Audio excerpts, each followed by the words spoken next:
तुम्ही पाहत आहात MCN न्यूज मराठी।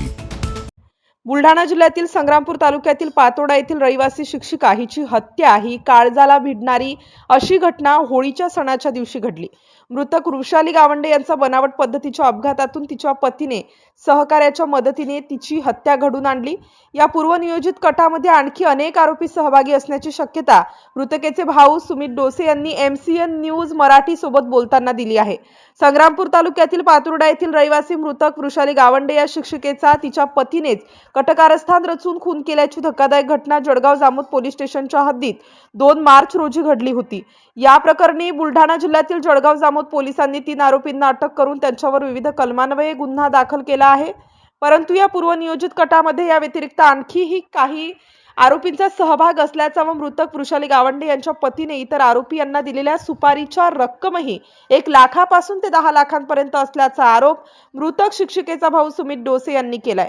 त्यामुळे या सर्व प्रकरणाची उच्चस्तरीय चौकशी करण्याची मागणी डोसे यांनी प्रशासनाकडे केली आहे। पाहुयात मृतक वृषाली गावंडे यांचा भाऊ सुमित भोसे यांनी MCN न्यूजला दिलेली प्रतिक्रिया।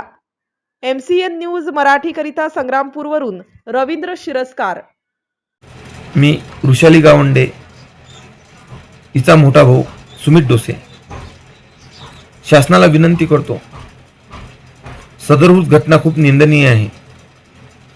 2 तारखेला जो अपघात दर्शवण्यात आला होता जिल्हा परिषद शाळा शिक्षिका वृषाली गावंडे हिचा, तो प्रकार आज खुनाच्या स्वरूपामध्ये, तोही वेल प्लॅन मर्डर खुनाच्या स्वरूपामध्ये नोंद झालेला आहे।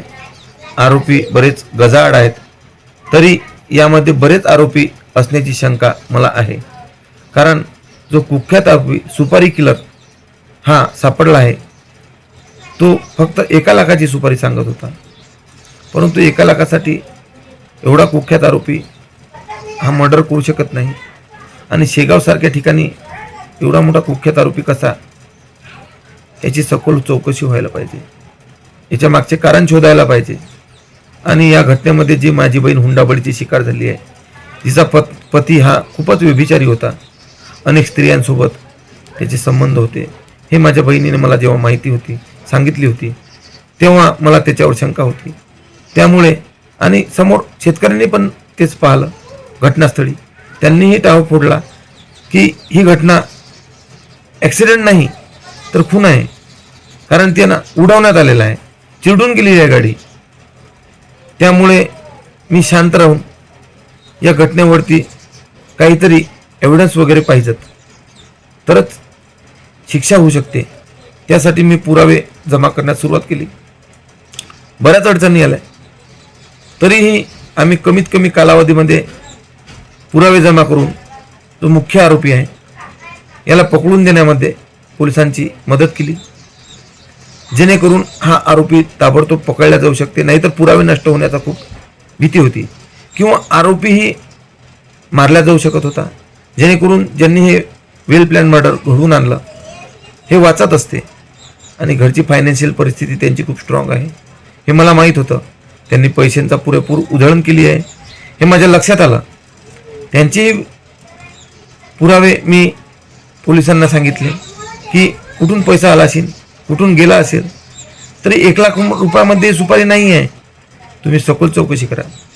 शंका खूप वाढत आहेत, तरी मुख्यमंत्री देवेंद्र फडणवीस साहेब यांना मी विनंती करतो, याचा तपास हा सखोल व्हायला पाहिजे। त्यासाठी CBI जर नेमल्या गेली तर आज ही घटना उघडीस होण्यास अजून मदत होईल।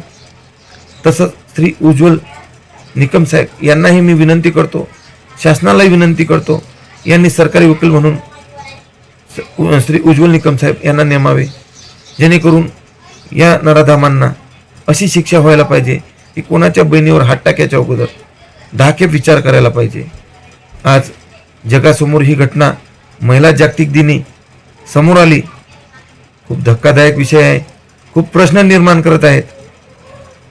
तरी मी रागावरती संयम ठेवून सर्वांना विनंती करतो, डॉक्टर बाबासाहेब यांची घटना खूप मोठी आहे, शिक्षाही होईलच, परंतु आपण सर्वांनी जी मदत केली त्याकरिता मी सर्वांचे धन्यवाद। पोलीस हे आपलं काम करत आहेत, तरीही शासनाने थोडी यामध्ये दखल घ्यावी। आणि आमच्यासारखे जे भाऊ बहिणीच्या मागे तटस्थ उभे आहेत त्यांचा सुद्धा बचाव करावा. उद्या चालून जर काही आमच्यासोबत झाले तर हे मीडियाद्वारे माहिती पाहिजे, म्हणून हा छोटासा केविलवाना प्रयत्न. जय हिंद, जय महाराष्ट्र, जय शिवराय.